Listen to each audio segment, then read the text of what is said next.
D by shielding or screening. This is the topic of Unit 2 of Classical Electrodynamics.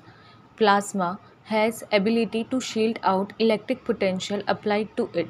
So basically plasma में एक property होता है कि अगर वहाँ पे कुछ इलेक्ट्रिक पोटेंशियल अप्लाई किया है हमने, तो due to that ions that are present in plasma they can shield out that electric potential. Means कि उन इलेक्ट्रिक पोटेंशियल का कोई इफ़ेक्ट नहीं होगा। जो पोटेंशियल जनरेट होगा वो सिर्फ प्लाज्मा की वजह से होगा, जो उनमें होगा। बाकी अगर आप कुछ एक्सटर्नल पोटेंशियल अप्लाई करते हो तो उसका कुछ भी इफ़ेक्ट देखा नहीं जाएगा। For example, place 2 charge spheres connect to battery in plasma. तो हमने यहाँ पे 2 चार्ज स्फीयर ले लिए। एक चार्ज स्फीयर ये रहा और सेकेंडली चार्ज स्फीयर ये रहा। ये पॉजिटिवली चार्ज स्फीयर है and this is the negatively charge sphere and it is placed in a plasma. ये जो हमने लाइन दी हुई है, ये बेसिकली ये जो हमने यहाँ पे दिया है ये प्लाज्मा है। तो हमने 2 चार्ज स्फीयर लिए हैं और इनको प्लाज्मा में रखा है and these are been connected to a battery. After that, these charged spheres attract opposite charges if there is no thermal motion. अगर आयंस का प्लाज्मा के अंदर जो आयंस है उनका कोई भी थर्मल मोशन हम कंसीडर करेंगे कि नेग्लिजिबल है, तो इस टाइम में जो हमारे पास पॉजिटिव चार्ज स्फीयर है it will attracts all the negative charge from the plasma and that negative charge sphere attract all the positive charge from the plasma. तो बेसिकली यहाँ पे जो हमारे पास पॉजिटिव चार्ज स्फीयर था इसका अराउंड एक negative charge की शील्ड बन जाएगी एंड सिमिलरली जहाँ नेगेटिव चार्ज स्फीयर था उसके ऑल अराउंड पॉजिटिव चार्ज आके एक्यूमुलेट हो जाएगा। There would be many charge in the cloud as in the sphere and shielding would be perfect, otherwise it won't be perfect. So basically जितने भी charges जो हैं plasma के अंदर वो जैसे ही स्फीयर को एकदम कम्प्लीटली जब ये कवर कर लेंगे तो इसको हम बोलेंगे परफेक्ट। अगर यहाँ पे कुछ भी गैप बचा होगा मीन्स चार्जेस इक्वलाइज नहीं होंगे। जितना चार्ज हमने स्फीयर को दिया है अगर उतना ही अमाउंट ऑफ अपोजिट चार्ज उसके अराउंड आके लग जाएगा तो हम कहेंगे शील्डिंग इज़ परफेक्ट। लेकिन हमने अगर जितना स्फीयर को चार्ज दिया है उससे कम अमाउंट का अपोजिट चार्ज आके लगता है तो हम कहेंगे shielding is not perfect. So phi is the potential of the sphere. We know that electric field और पोटेंशियल के बीच में जो रिलेशन है वो है E is equals to minus delta phi, equation number 1। Now again we know that del dot E equals to rho upon epsilon naught which is Maxwell equation. From equation 1 and equation 2 हम यहाँ E का value minus delta phi रखेंगे तो del dot minus delta phi equals to rho upon epsilon naught. इस minus को हम यहाँ पे RHS साइड ले जाएंगे so del square phi equals to minus rho upon epsilon naught, equation number 3 which is known as the Poisson's equation. Here rho को हम कैसे लिख सकते हैं, ये आप पहले वाली क्लासेस में आपने देखा होगा। जब भी हम चार्ज डेंसिटी लिखते हैं तो हम यहाँ पे क्या लिखेंगे, जैसे हमारे पास नंबर ऑफ़ नेगेटिव आयंस को हमने Ni लिख लिया and number of positive ions को हमने Ni लिख लिया।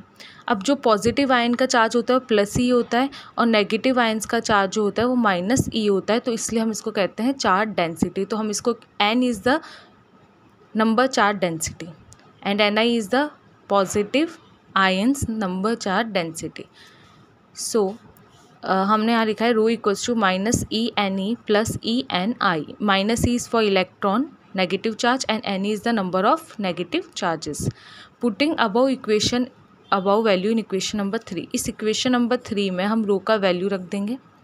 यहाँ पे एक चीज़ नोट करना, जो नंबर ऑफ़ पॉजिटिव आयंस रहेंगे Ni वो बेसिकली n इन्फाइनाइट के अराउंड रहेगा और एन ई को जब हम लिखेंगे तो उसे रिप्रेजेंट करेंगे n इन्फाइनाइट e की power minus e upon k T. ये प्रीवियस वीडियोस में बताया है कि कैसे हम पॉजिटिव आयंस का नंबर डेंसिटी n इन्फिनिटी और नेगेटिव आयंस का नंबर डेंसिटी हम इस फॉर्म में लिखते हैं। Del square phi equals to minus e upon epsilon naught. N e का वैल्यू हम यहाँ रखेंगे एन इन्फिनिटी ई की power minus e upon k T and N आई का वैल्यू रखेंगे एन इन्फाइनाइट। माइनस हमने कॉमन ले लिया तो E upon epsilon naught N infinite E की power. Now we know that E is equals to minus phi E. ये वह हम जानते हैं E इक्वल्स टू -5e, या फिर अगर आपको ये नहीं पता तो E इक्वल्स टू हम जानते हैं Q इंटू वी, ये तो हमें मालूम है E equals to Q into V. Q यहाँ चार्ज है, सो यहाँ चार्ज E है, और V यहाँ पोटेंशियल है, जो यहाँ पोटेंशियल फाई है।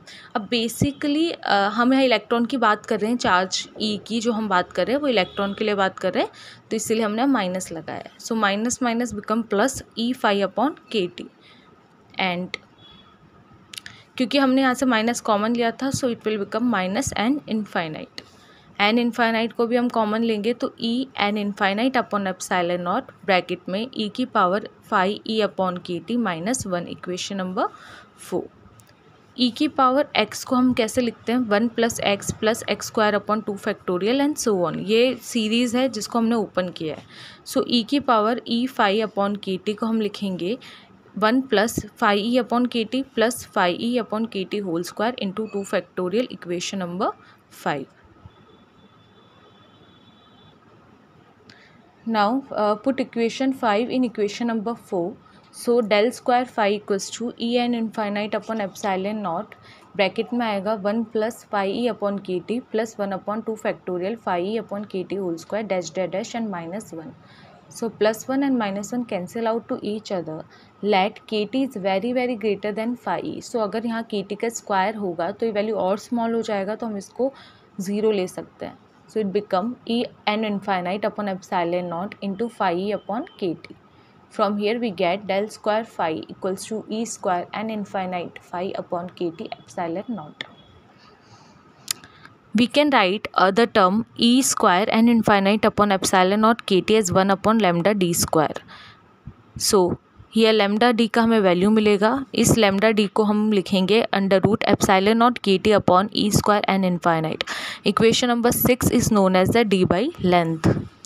The length where the potential wipes out totally is called as g by length. वो लेंथ जहाँ पे हमने जो एक्सटर्नल पोटेंशियल लगाया है वो बिल्कुल ख़त्म हो जाता है, उसको d by length हम कहते हैं। अगर हम इसका वैल्यू निकालें तो सारा टर्म कांस्टेंट है except the value of n, कितना भी चार्ज हो सकता है ना। So lambda d equals to 69 under root T by n, where T is taken in kelvin.